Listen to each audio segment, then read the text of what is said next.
Hey guys, it's Laura. Happy Tuesday to you. Today I wanted to hop on and talk a little bit about creating a weekly schedule that works for you. I've called these ideal schedules in the past, but it's really just a weekly schedule that adds kind of that foundation to your week of putting those blocks of time in on how you want it to go. So I have a few tips for success for creating your weekly schedule, and then I'll kind of show you my process for creating mine. But first of all, why create one? And it's because it just kind of gives that little bit of structure, and I don't mean structure in like a bad way of rigid and no flexibility. This is a flexible schedule. It's just to give you a foundation to kind of start your day and go through it with a routine so that you're not left at the end of the week wondering what in the world you got done and where your days went. So that's really the purpose of this. And so I always try to start with the non-negotiables. What do I have to get done? And not including extras. These are the very top priorities. So I start with that in mind. And I always leave margin. So, for example, I have an hour set aside after my son's nap for just household chores because right after nap, he's really good at independent play. So that's when I set aside time for chores, but it really doesn't take me a whole hour. Sometimes it takes me like 10 or 15 minutes to do what I set out to do that day. But I have that whole hour set aside so that, if things are running late or if I have other things to catch up on or if I just need a few minutes of downtime, any of that can fit into that extra time there.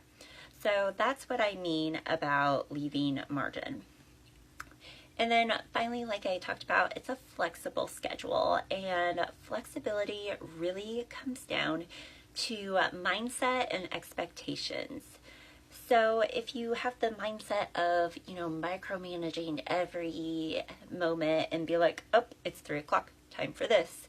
It's not about that. It's just having kind of a guideline to go by so that you make sure you are spending your days how you want to.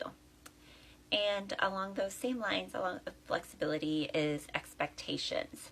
So if you have way unrealistic expectations, then your schedule's not going to go well. You want to really be realistic and think back through, be like, okay, is this really what I can get done in a week and this season, in this, what else I have going on, how big of a priority is this right now? So really think through those things as well as you're setting up a schedule. So just to recap, to really set up a successful weekly schedule, you want to start with the non-negotiables, leave some margin time, and be flexible with having a good mindset and realistic expectations. All right, guys, so this is my weekly schedule. I know you may not be able to read this. I think usually it kind of turns up backwards, but you get the general gist of it. I started with something easy. I just put meal times in, and then I put the appointments in, and these aren't huge priorities in the week. These are like play groups. But I wanted to go ahead and put those in. We try to. It is important to me to go to those at least once in a while. So I filled in some appointments, and then I filled out kind of a typical day in color coding different things. Like pink is work time for me, and let's see, kind of the teal color is home time, and blue is playtime. So I color coded with these. So these friction markers by Pilot. They are erasable. They're awesome for doing stuff like this. They don't bleed through paper, and they have a little eraser on top. So I like to use these with planning and stuff like this because I can color code and erase any mistakes. So that kind of gives you an idea of how I start setting up my weekly schedule and the kind of guidelines I go by in making sure that it works.